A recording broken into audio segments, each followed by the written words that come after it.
A young man shot a Russian military officer at close range at an enlistment office on Monday, in an unusually bold attack reflecting resistance to the Russian leadership's efforts to mobilize hundreds of thousands of men to wage war on Ukraine.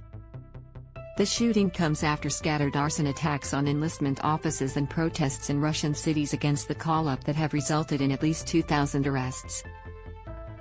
Russia is seeking to bolster its military as its Ukraine offensive has bogged down and sapped its forces. In the attack in the Siberian city of Ust-Ilimsk, 25-year-old local resident Ruslan Zinin walked into the enlistment office saying no one will go to fight and we will all go home now, according to local media reports.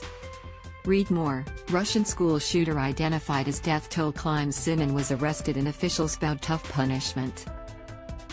Local authorities said the military commandant was in intensive care, without elaborating.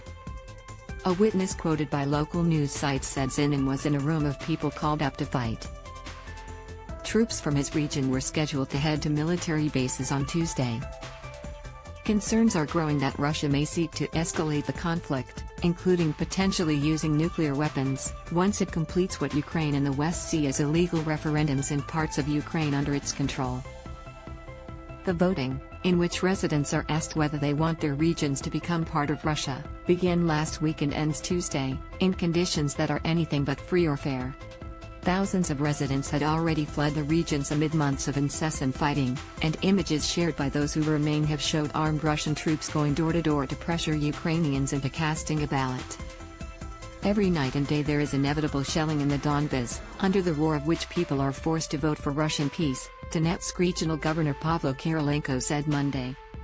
Read more. Putin's mobilization off to chaotic start. Russia is widely expected to declare the results in its favor, a step that could see Moscow annex the territory and give it the pretext to defend it as its own territory under the Russian nuclear umbrella. Kremlin spokesman Dmitry Peskov said on Monday that no date has been set for recognizing the regions as part of Russia, but it could be a question of days. Jake Sullivan, the U.S. National Security Advisor, said Russia would pay a high, if unspecified, price if it made good on veiled threats to use nuclear weapons in the conflict. If Russia crosses this line, there will be catastrophic consequences for Russia. The United States will respond decisively, he told NBC's Meet the Press on Sunday. On Monday, Russian Vladimir Putin and Belarusian counterpart Alexander Lukashenko held an unannounced meeting in the southern Russian city of Sochi and said they were ready to cooperate with the West, if they treat us with respect, Putin said. Turkish Foreign Minister Mevlut Çavuşoğlu said Monday that Putin had told Turkey's president during their meeting in Uzbekistan last week that Moscow was ready to resume negotiations with Ukraine but had new conditions for a ceasefire. The minister didn't elaborate on the conditions. Read more. Russia warned of catastrophic consequences if it uses nuclear weapons. The Kremlin last week announced a partial mobilization, its first since World War II, to add at least 300,000 troops to its force in Ukraine. The move, a sharp shift from Putin's previous efforts to portray the war as a limited military operation that wouldn't interfere with most Russians' lives, proved unpopular at home.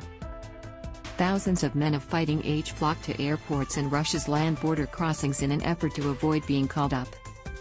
Protests erupted in various parts of the country, and Russian media reported an increasing number of arson attacks on military enlistment offices, including one that hit the southern city of Ryupinsk on Monday. Meanwhile, the first batches of Russian troops mobilized by Moscow have begun to arrive at military bases, the British military said Monday. In an online intelligence briefing, the British Defence Ministry said tens of thousands had been called up so far. Under normal circumstances, 2 battalions deploy while a third remains behind to train. But in the Ukraine war, even the 3rd Battalion is deploying, weakening that training, the British Defence Ministry said. Ukrainian President Volodymyr Zelensky said in a Facebook post Monday that the Ukrainian military is pushing efforts to take back the entire territory of Ukraine, and has drawn up plans to counter new types of weapons used by Russia, without elaborating. An overnight drone strike near the Ukrainian port of Odessa sparked a massive fire and explosion, the military said Monday. It was the latest in a series of drone attacks on the key southern city in recent days, and hit a military installation and detonated ammunition when it struck. Firefighters struggled to contain the blaze, and civilians nearby were evacuated, the Ukrainian military's southern command said. New Russian shelling struck the area around the Zaporizhzhia nuclear power plant, according to Zelensky's office. Cities near the station were fired on 9 times in recent hours by rocket launchers and heavy artillery. In the town of Izium in eastern Ukraine, which Russian forces left earlier this month after a Ukrainian counteroffensive, Margarita Tkachenko is still reeling from the battle that destroyed her home and left her family close to starvation. With no gas, electricity, running water or internet, she said, "I can't predict what will happen next. Winter is the most frightening. We have no wood. How will we heat?"